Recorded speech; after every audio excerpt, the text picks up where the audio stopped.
In 2014, scientists at the University of Virginia gave people a choice. Sit alone in an empty room for 15 minutes.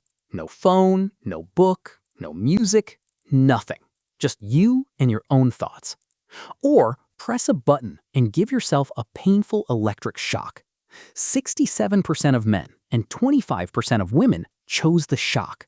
They preferred physical pain over being alone with their own mind. When the lead researcher, Timothy Wilson, published these results, people laughed. They assumed the subjects were just bored, or dramatic, or weird. But Wilson wasn't laughing, because he had seen something in the data that most people missed. The subjects didn't shock themselves out of boredom. They did it within the first 2 minutes, before boredom even had time to set in. Something else was happening. And to understand what, you need to go back about 200,000 years. For the vast majority of human history, silence didn't exist. Not real silence. There was always sound. Wind through trees, insects buzzing, water running over rocks.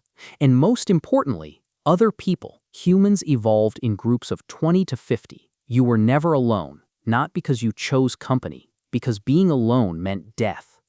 A lone human on the savannah was food, so your brain evolved a very specific alarm system.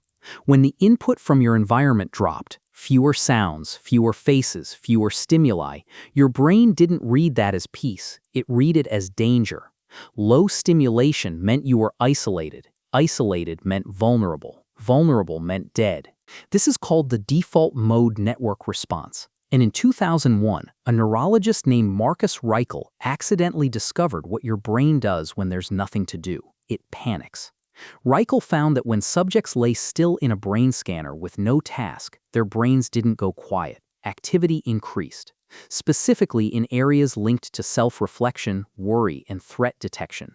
Your brain, with nothing external to process, turns inward, and it starts asking questions you don't want to answer. Am I good enough? What are people thinking about me? What if something goes wrong? This isn't a flaw. For 200,000 years, this was a feature. Worrying about your social standing kept you in the group, and the group kept you alive.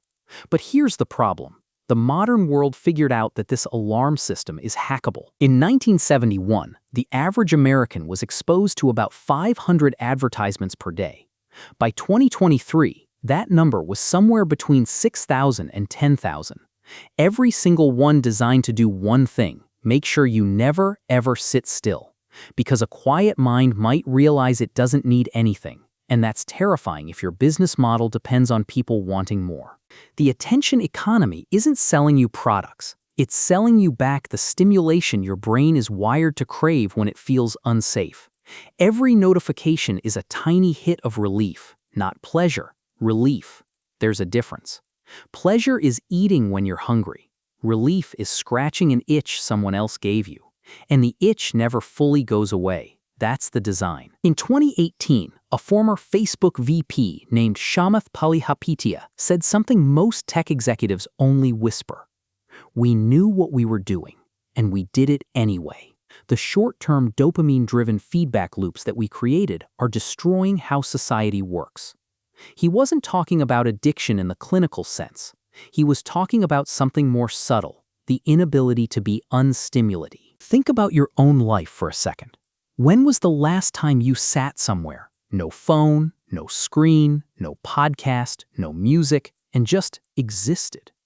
If you're honest, you probably can't remember. And that's not because you're weak or undisciplined. It's because you're running an ancient operating system in a world that learned to exploit it. Your brain was built for a world where silence meant danger. Now you live in a world where silence is the only safe place left.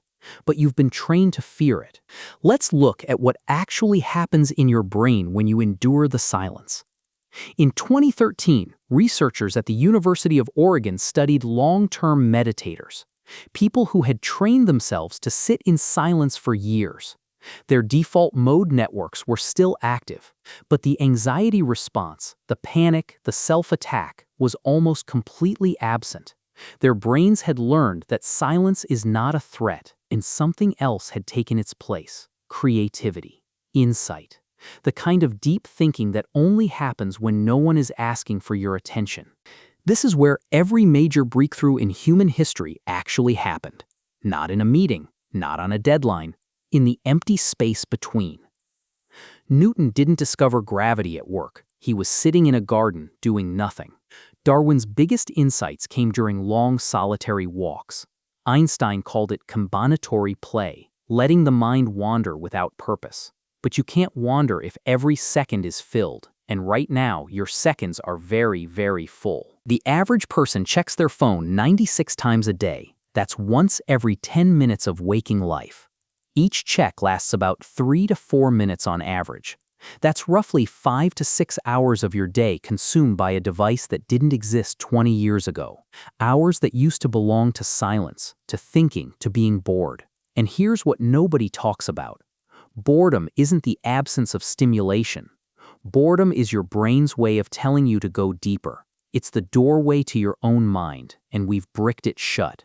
In 2019, researchers at the University of Central Lancashire found something remarkable. They gave subjects the most boring task imaginable, copying phone numbers from a directory by hand, then tested their creative thinking immediately after. The bored group significantly outperformed the control group on every measure of creativity. Boredom wasn't killing their minds, it was charging them. But there's a catch. The transition hurts. Those first few minutes without stimulation feel like withdrawal, because that's exactly what they are. Your brain is expecting its next hit of input, and when it doesn't come, the default mode network fires up: anxiety, self-doubt, restlessness. The voice that says something is wrong. But if you just sit there and let the wave pass, something shifts. Usually within 10 to 15 minutes, the noise fades, your breathing slows. And for the first time in maybe years, you can actually hear yourself think. Not the anxious chatter, not the to-do list, not the performance review of your own life, just you. The you that existed before the algorithms, before the feeds, before someone convinced you that every second needs to be optimized. That person is still in there. The Virginia study didn't prove that humans can't handle silence. It proved that we've forgotten how, and forgetting is not the same as losing. You don't need an app to meditate. You don't need a retreat in Bali. You need 10 minutes, a chair, and the willingness to be uncomfortable. Because on the other side of that discomfort is the one thing no one can sell you: your own mind. Uninterrupted, unhacked, yours. The silence was never the enemy. The enemy was whoever taught you to be afraid of it.